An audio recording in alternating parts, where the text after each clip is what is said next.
Hello and welcome to this week's episode of ThinkTank Thursday. I'm Denise Killian with Trainertainment and the Growth Pro, and I'm thrilled that you're joining us this week. Before we get started, I'd like to thank our sponsors for 2025. We appreciate their support, which helps us bring you ThinkTank Thursday each and every week. Well, you know, on Thursdays, Trainertainment likes to take a break from the doing and spend just a little bit of time thinking. And this week, I am so excited to introduce you to our guest. Nathan Johson has started a business entrepreneurial style all on his own at the tender age of 19. His pursuit of excellence and his success is something that's so inspirational. And I met him in Las Vegas at AEI and couldn't wait to share his story with all of you. So let's get started. Nathan Johson, I am so excited to share your story with folks because I just think it is extraordinary. Thank you for being here on ThinkTank Thursday. Thanks for having me. Nathan, why don't you start off by telling the folks who you are and what you do? My name is Nathan Johson. I co-founded Pixel Joy Amusements with my father, Craig Johson. We have 4 locations right now. It sounds very few, but 2 of those locations are full-on arcades, game card system, ticket system, e-ticket system. And between all 4, we have somewhere around 80 machines. We use KeoPlay for our game card system, and then we buy most of our stuff used. And then we get a lot of our cranes and stuff new, directly imported from China. Before all this,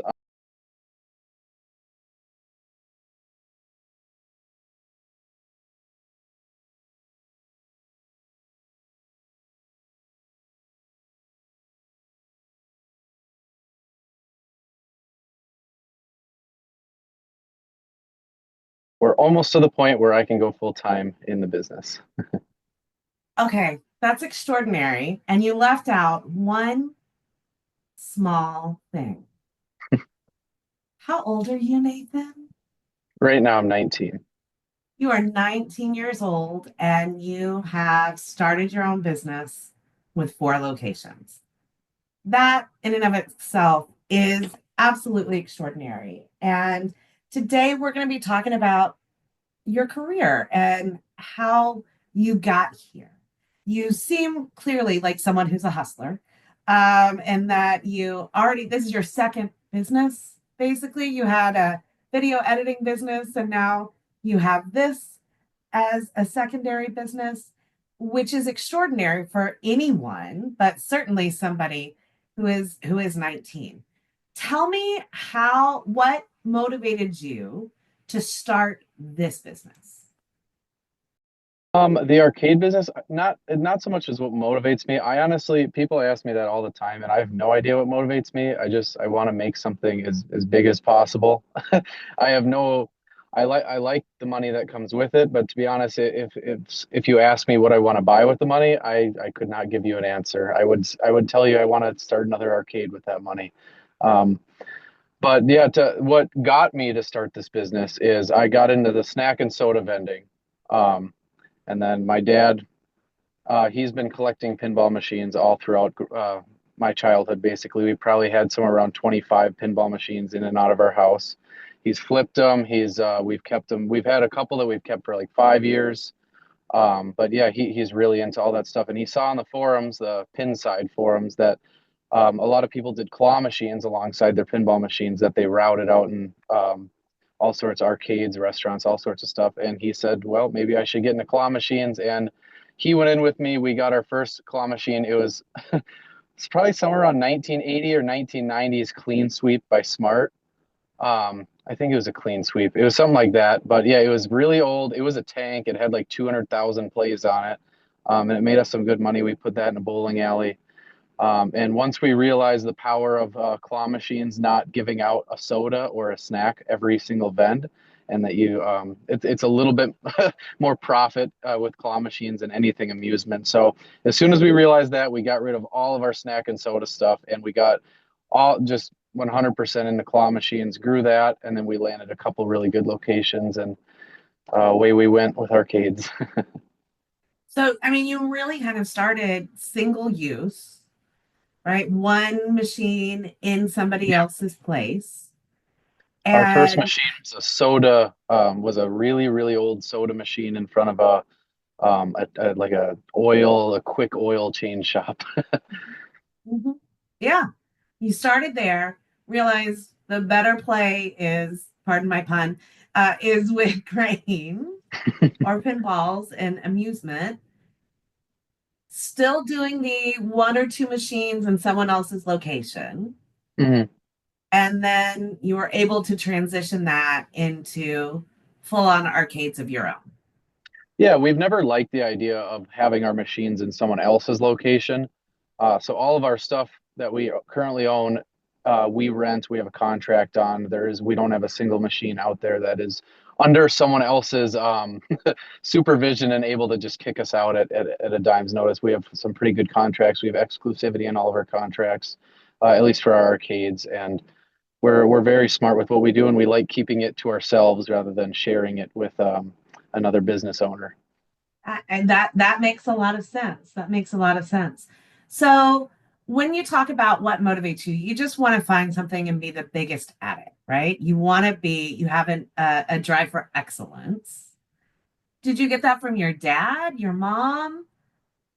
Probably both. My dad is he's ran a computer business, building trading computers for about 20 years. So got the business side of things from him for sure. And my mom just got her doctorate, and she's the superintendent of our school district here. So got a lot of the drive from her as well. So good combination of both.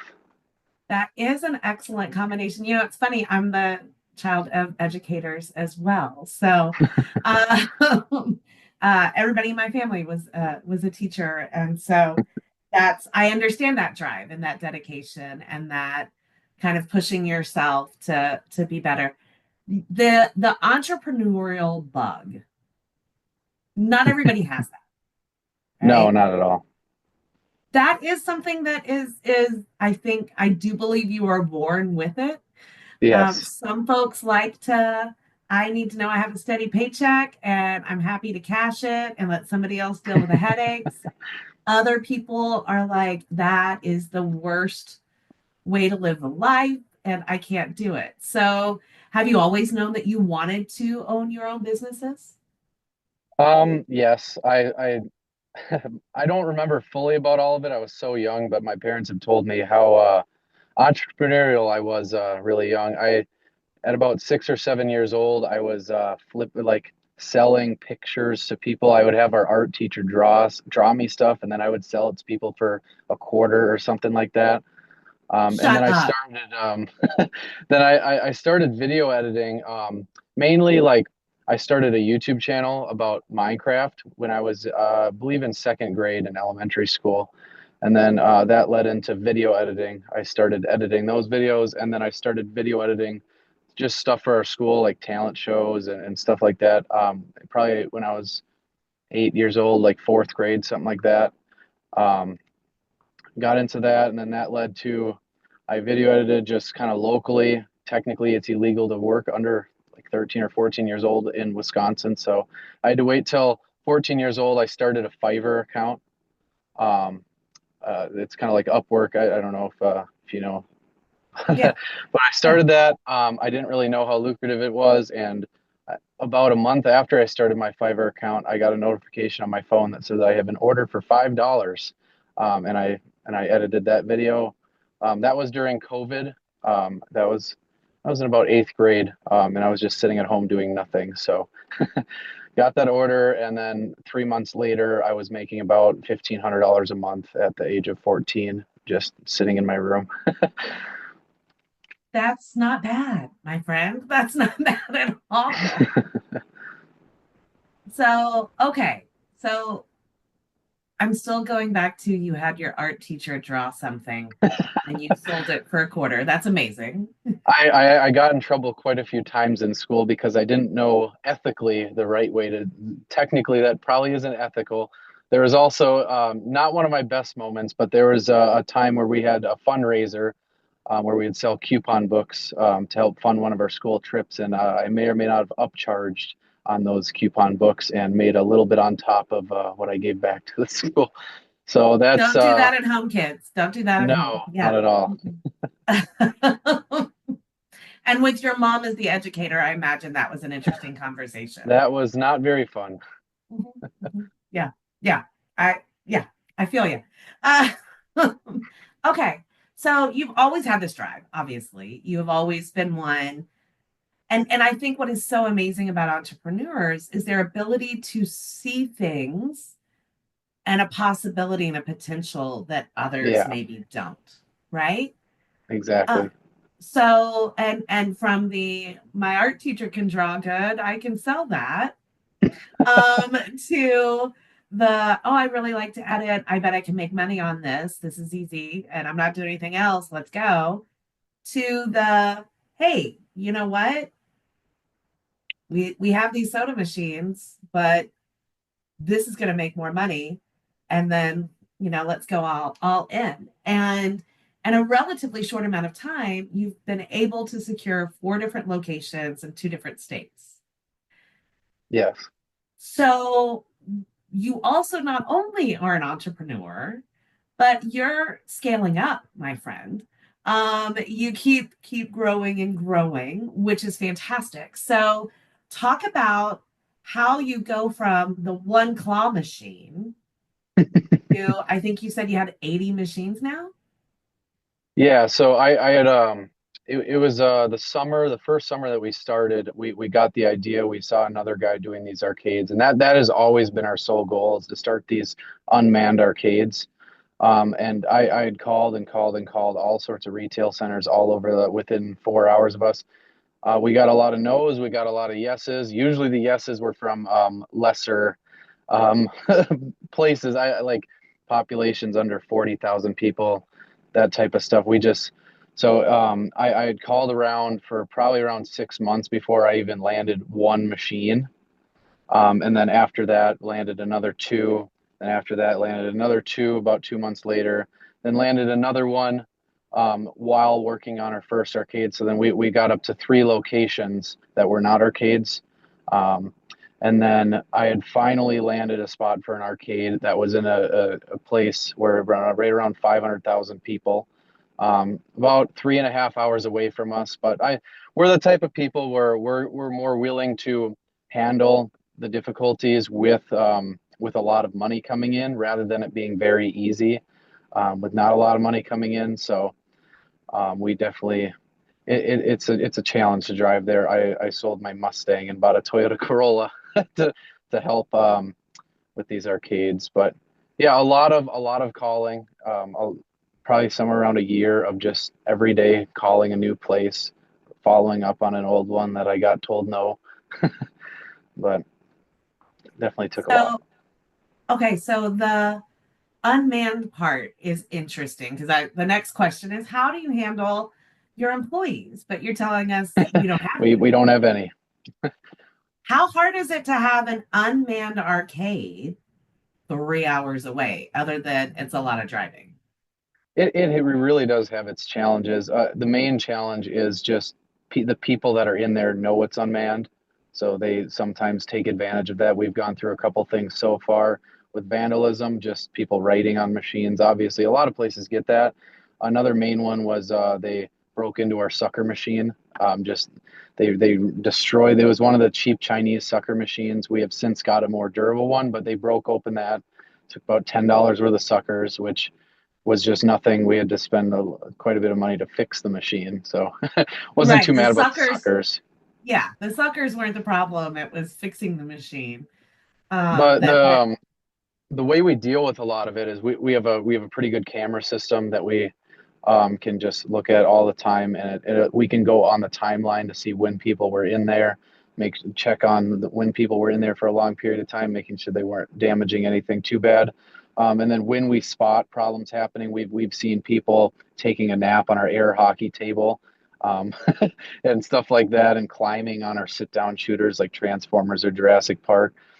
So our camera system does have a pretty loud alarm, and they flash lights and stuff. So that always scares people away. We haven't ever had a time where we've had an issue where we weren't able to immediately sound an alarm and solve it. Um, but with that being said, we haven't had any horrible issues. If we do, all of our games are on remote.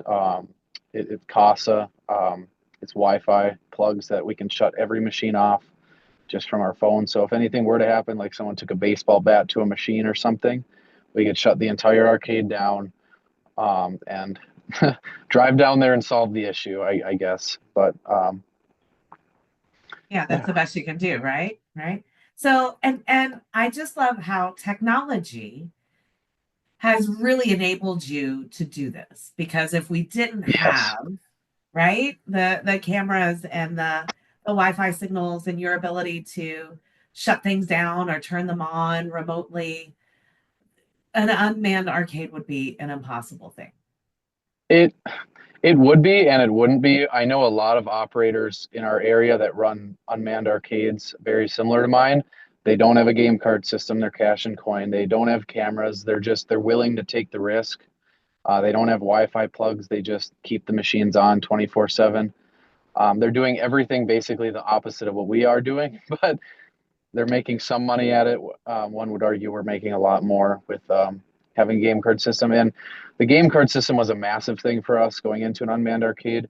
We did not have the money to buy a game card system. We bought all of our machines using just cash. My dad sold pinball machines. I was working a truck driving job and had some money saved up from video editing. But the game card system, we're looking at $20,000 from Kiosoft, and we ended up doing a payoff plan for that because it's so important for us. Just on the fact of if we're going there every single week, we're going there for one day. Machines have issues. The last thing we want to be doing is going into every single one. Our first location has 35 machines. Our second one is 28. I do not want to be going into every single machine collecting tokens or quarters. And then on top of that, token or quarter jams in the machines, bill jams, bills filling up. Just there's so many issues that comes with that. And then with a game card system, you can upsell them at the kiosk. They get one card, they tap it on every. There's just and then on top of that, we can see per machine data every single day from just our phones while we're not there. It's just I could go on and on about game card systems. Basically, if you're unmanned doing tokens or quarters, you're doing it wrong. There's no way else to put it. Pretty much, right? I mean, just from the those of us who are older remember a quarter got stuck and you're shoving another quarter into Yes. the machine, or right, the bill got crunched in and then nobody can use the change Yep. machine anymore, and all of those things.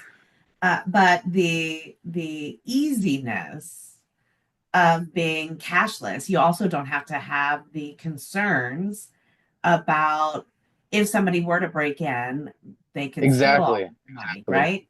It's just And the so main you, kiosk that has cash. That's it. mhm. So that makes it a lot easier and a lot more, I would imagine, comfortable if you're 3 hours away Yes. Yep. than yeah than being there. So okay, so you have right now 4 locations. Yep. What is the goal? What will be look at what I've done moment for you? Um, A lot of I've got that question a lot. Oh, yeah, where do you stop? Where's the ending point? The answer is there is no goal and there is no stopping point. I guess somewhat of a goal is I've always wanted to make one big place, and I've always had just the goal of a trampoline park with a big arcade, laser tag, and FEC. We've always wanted to do an FEC. These unstaffed arcades are very lucrative, and we want to keep on doing those. But eventually we want to open an FEC. Before we had the idea of doing unstaffed arcades, we were actually inspired to do a lot of this stuff based off of, um, I guess what you'd call a retro arcade, where you'd go in, get a $15 wristband, you can play all the retro games. We wanted to do that at first before we got a little more into the business and realized that that doesn't make a lot of money. So the goal has always been to have some kind of big place where we could staff it and kind of just go there, hire some people out. But that's more so of a thing that'll take a while. For now, the goal is to just every single unstaffed arcade we get, we're getting to new areas, and Our second arcade is in an area of another 500,000 people. We're looking at a third and fourth one right now as well, for arcades. But there is no goal. There is no stopping point. There is no point where I just say, "Oh, I'm done. Time to just collect money." I love that. I love that. And that, again, going back to that entrepreneurial spirit, there is no end. There is no No, no final finish line. The second you reach a new goal, you find another one, right? And keep going towards it. pretty What much. advice would you have for someone, whether they are 16 years old, working in an FEC, watching this right now, or 60 years old, or 70 years old, watching this? What advice would you have for starting your own thing? Your own arcade or your own business in general? Your own thing, whatever that is. Whatever it is, the number one advice I would give is be passionate about it. Pick something you're actually passionate about. If you're going into business just looking at numbers on a screen, you're going to burn yourself out so fast you won't even know what hit you. You need to be able to withstand the ups and the downs of a business, and the only way you can do that is if you're passionate about it, if you actually like what you're doing. I love doing these arcades. The bad days suck, but the good days are great, and you always think, oh, the next day will come by, and we'll make even more money that day than we did today. And you need to be passionate about it to be able to withstand that type of stuff. Yeah. No, fantastic. And kind of part of that too, I want to point out, I mean, obviously money is the here's the success of the day, so to speak. But your goal isn't really about how many zeros are in your bank account. It feels like it's more about creating this thing. It is. Money is necessary for creating it, so obviously that's the standard we look at. But I mean more so we want to create something that's actually like we have a place of business where we hire employees, we prep machines there, we bring them out, we actually create a good workplace environment to hire people.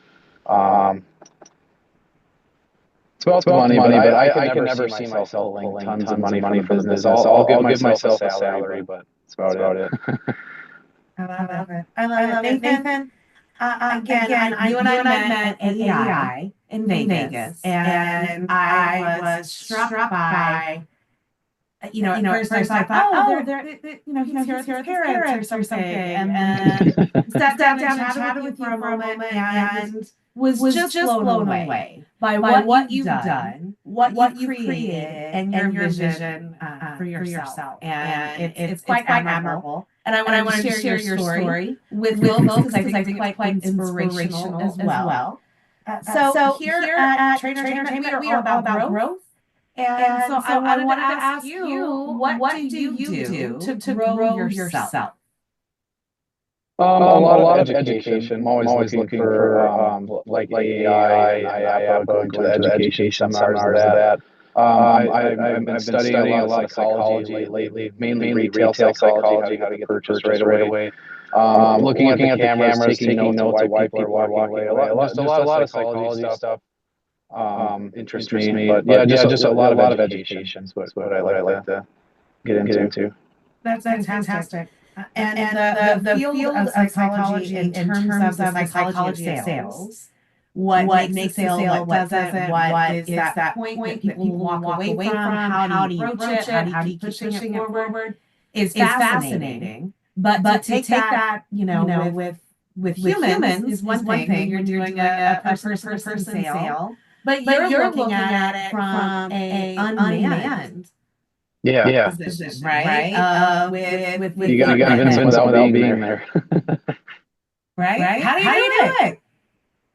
We're looking into a lot of ways right now. Right now, we threw machines in a space with a good game card system, and it's doing well. But we have a lot of stuff coming that is going to boost our sales a lot. we have a pretty good conversion rate as it's only going to go up. I love it. Absolutely love it. Well, Nathan, thank you for being here. How can people get in touch with you? I have a YouTube channel that I like to post on. It's just my name, Nathan Johson. Um, then on there, I should link my Instagram, and you can find me on Facebook as well. I'm in all the arcade groups and stuff, FEC operators, all sorts of that. Awesome. Well, Nathan, congratulations on your success and continued success. I'm so excited to have the chance to connect with you at AEI, and I can't wait to see where you take this thing. Thank you very much.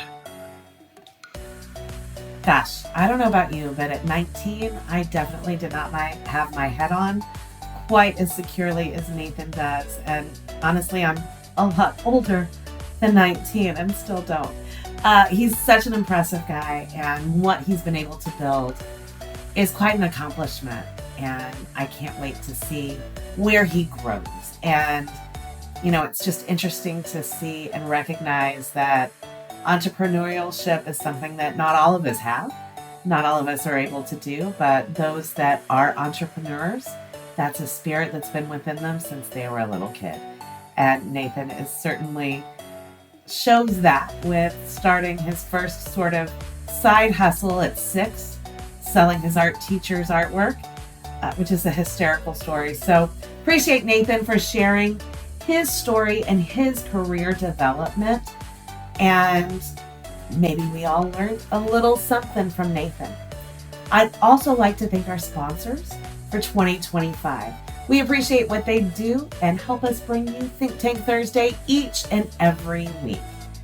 If you have an idea for ThinkTank Thursday, or if you'd like to be a guest, I would love to hear from you. You can reach me at denise@trainertainment.net. Well, thanks for tuning in to today's episode of ThinkTank Thursday. And remember that the journey to success is all about growth. And here at Trainertainment and the Growth Pro, we're here to help you thrive. So visit us at trainertainment.net to learn how we can support your growth journey for yourself, for your team, your business, by setting up a free growth call with one of our coaches. Until next time, keep learning, keep growing, and keep striving for the extraordinary.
Playthrough is an online scoring system for mini golf courses.